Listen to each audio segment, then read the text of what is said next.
Hola oyentes de Radio Sefarad, volvemos a encontrarnos con Barda Fishbein para seguir hablando de literatura en Yiddish en su sección Yiddishkeit. ¿Qué tal, Barda?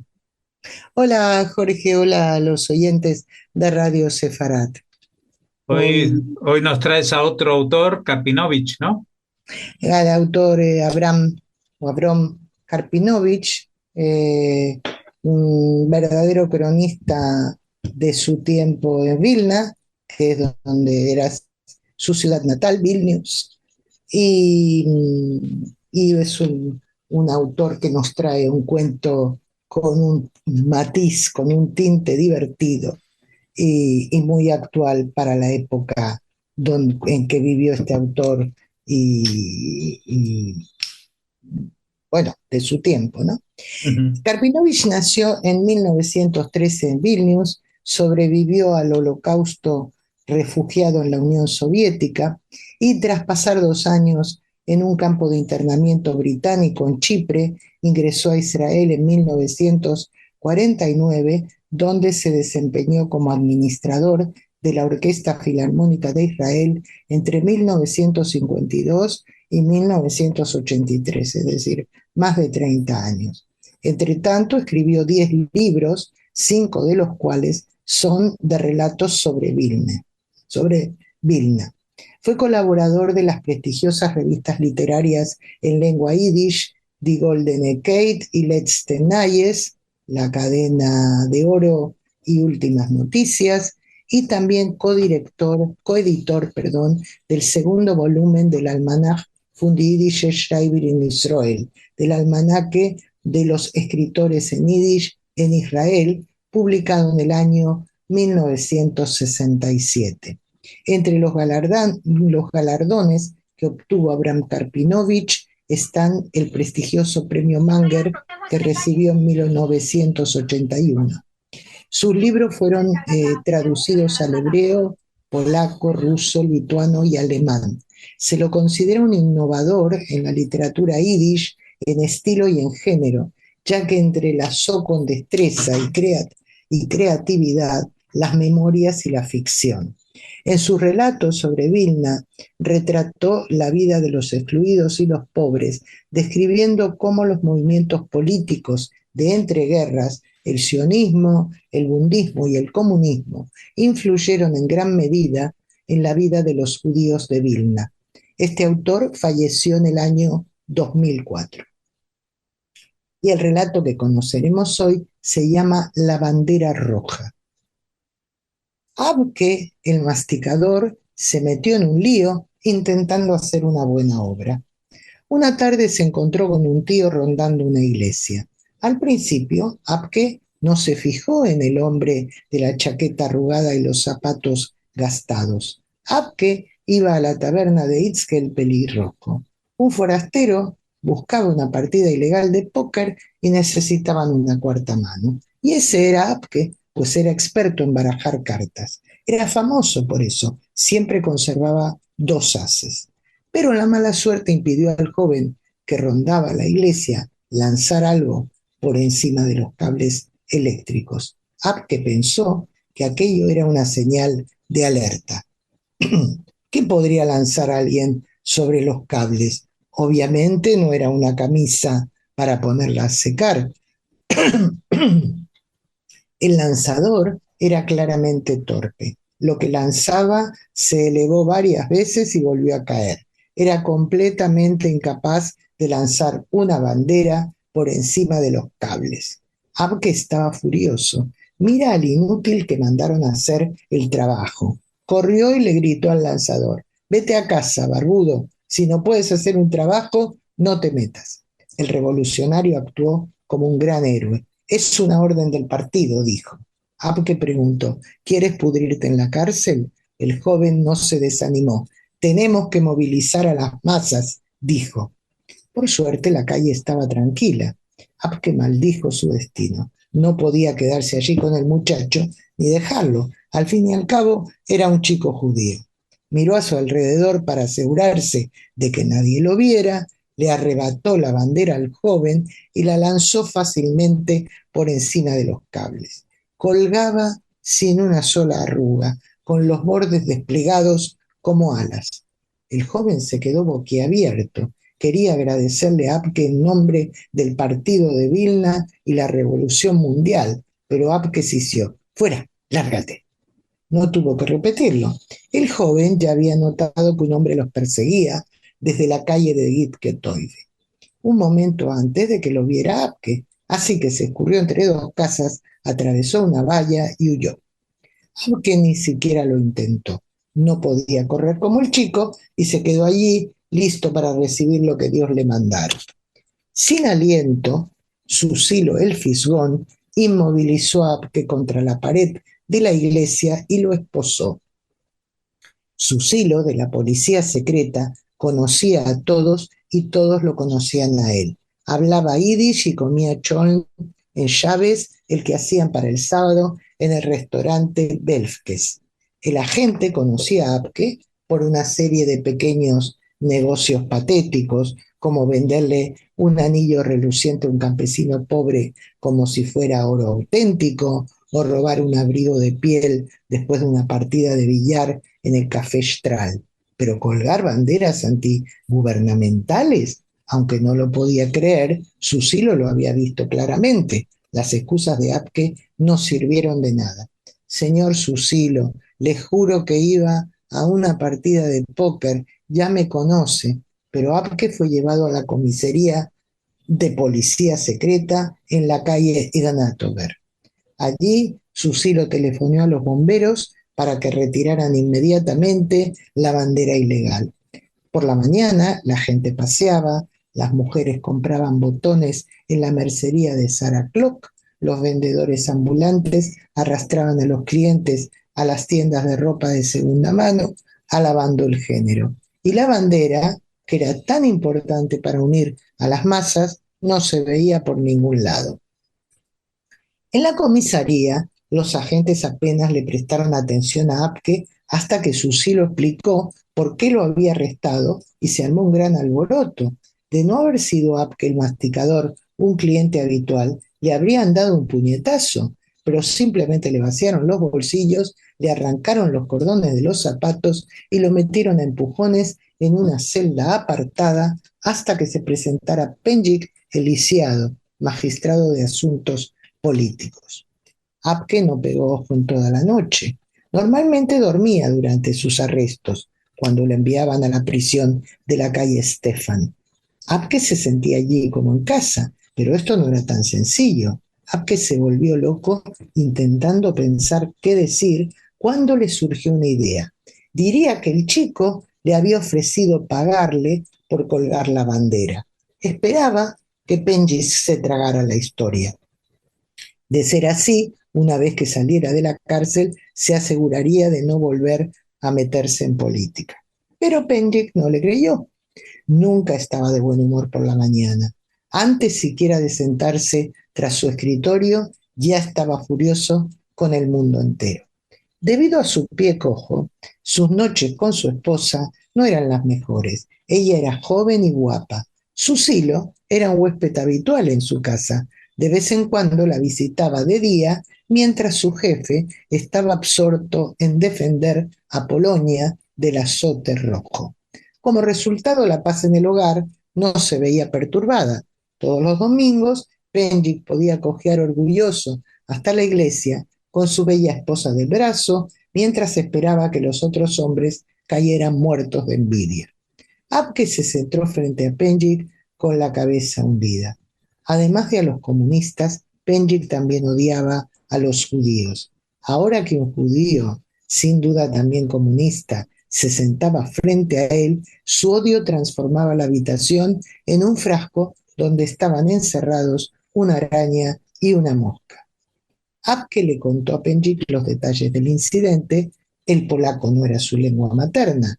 Penjik entonces llamó a Susilo para traducir lo que Abke decía en yiddish y la investigación pudiera avanzar. Susilo tomó las riendas de la situación. Antes de empezar a quebrar a Abke, se acarició la barba bien cuidada, se ajustó el flequillo y se abotonó la chaqueta. Abke, dijo, no pierdas tiempo. Intentas crear una cortina de humo con el cuento del dinero, pero estás haciendo el ridículo. Abke gimió, pero siguió en sus 13. La misma mentira otra vez. Te voy a romper las últimas muelas. Tratando de evitar un golpe en la cara, Abke hundió la cabeza aún más entre sus hombros y suspiró. Susilo continuó. Abke, sé razonable. Dinos nombres, danos direcciones. ¿Quién te reclutó para el partido? Cuéntanoslo todo y te devolveremos el favor. Eres joven, pero te aseguro que saldrás de la cárcel con barba blanca. No sé nada, lo juro por mi libertad. Tu terquedad no es propia de un criminal. Has recibido una buena formación en el partido. Tus juegos de cartas, los pequeños robos, todo era una fachada para ocultar tu labor política, ayudar a los bolcheviques a tomar Polonia. Abke no aguantó más. Saltó de su silla y con una dignidad que ni Penjik ni Susilo esperaban proclamó: aparte de mi trabajo, soy un ciudadano honesto. No tengo nada en contra de Polonia. Susilo casi se parte de la risa. Apenas pudo traducirle las pocas palabras a Penchik, que estaba furioso. No tienes nada contra Polonia, ¿eh? Pues Polonia sí tiene algo contra ti, bolchevique. Penchik le asestó una lluvia de golpes con su bastón hasta que quedó tendido en el suelo. Susilo le arrancó el bastón. Él era sin duda un fisgón, pero no un asesino como Penchik, que golpeando a comunistas buscaba un remedio para su propia debilidad. Susilo era fuerte como un caballo y disfrutaba del yiddish, del cholen y de la esposa de Penchik. Por eso salvó a Abke. Con la cabeza abierta, el hombro herido y la cara hinchada, Abke fue llevado a la prisión de Lukishke, donde mandaban a los presos políticos. A Abke le vendaron la cabeza, le untaron yodo en las heridas. En el acta judicial constaba que se había resistido al arresto.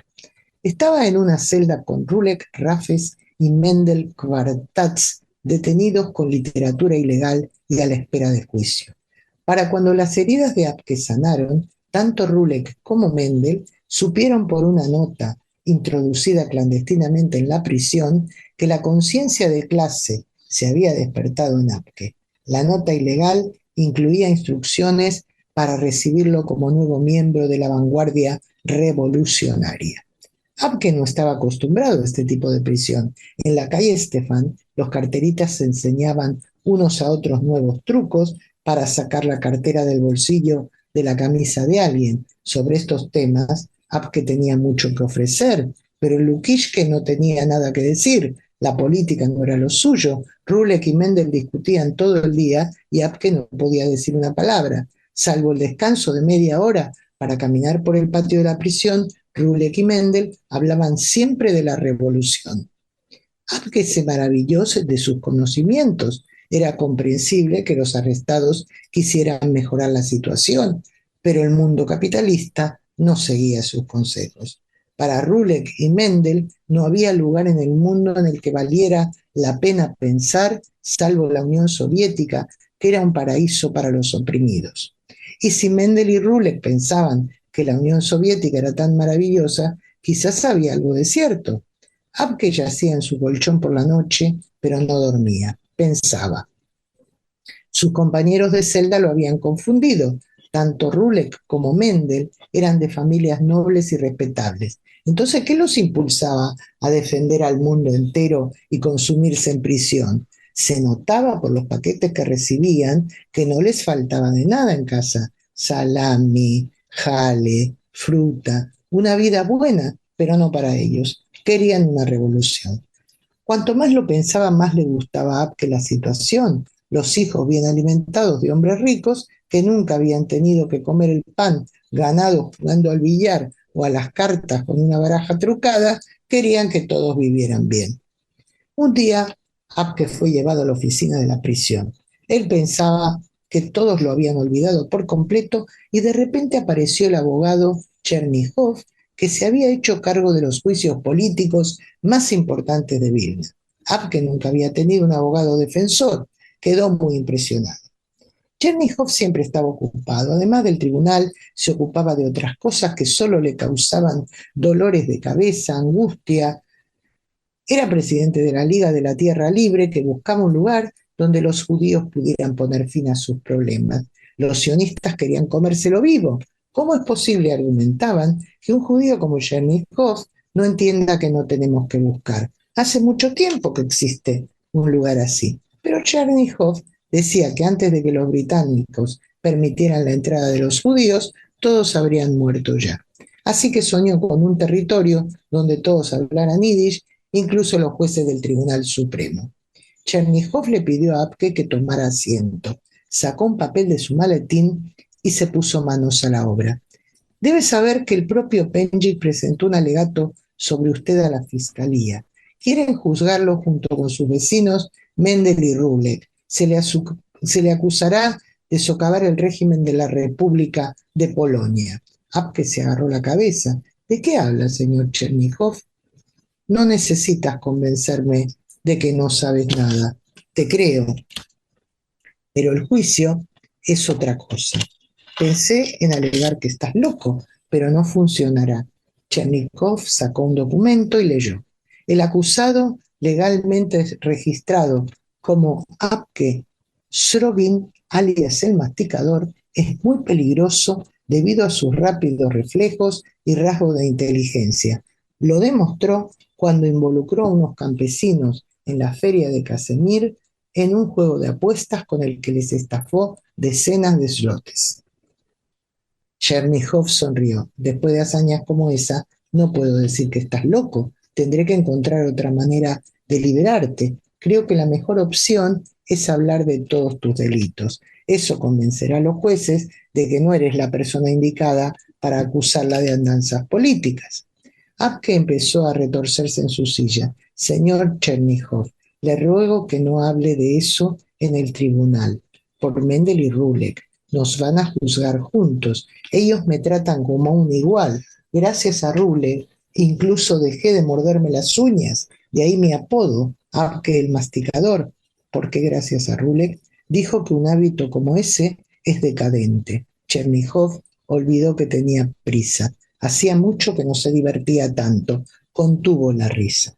Entonces Rulek al menos te explicó qué es la decadencia. Él lo explicó, pero solo entendí un poco. Sé que no es gran cosa por las caras que puso.